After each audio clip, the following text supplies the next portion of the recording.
আচলতে নিম্ন পৰ্যায়ৰ সাংবাদিক বুলি কৈছে স্যাৰ এগৰাকী সাংবাদিকে প্ৰশ্ন কৰোতে সংবাদ মেলত আচলতে নিমন্ত্ৰণ জনোৱা হৈছিল আৰু আমন্ত্ৰণ ৰক্ষা কৰি সাংবাদিকজন কৈছিল কিন্তু নিম্ন পৰ্যায়ৰ মানুহক উত্তৰ নিদিও বুলি কৈছিল আপোনালোকৰ লগত সবৰ লগতে ভাল সম্পৰ্ক এইটো মুখৰ পৰা কেতিয়াবা ওলাই যোৱা শব্দ এটা এইটো আৰু কোনোবাই নিজে সৰু ভাই নিজৰ মাক বাপেক কি ডাঙৰ মানুহ আছিল যিজন মন্ত্ৰীৰ কথা কৈছে তেওঁৰ মাক বাপেক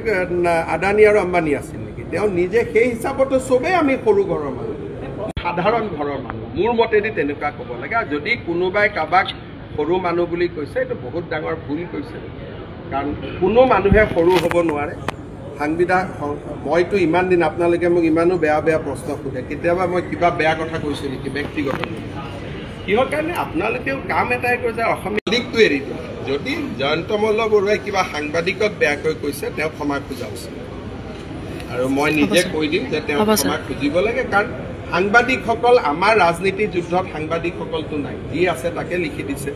গতিকে সাংবাদিকক যদি সঁচাই মইতো শুনা নাই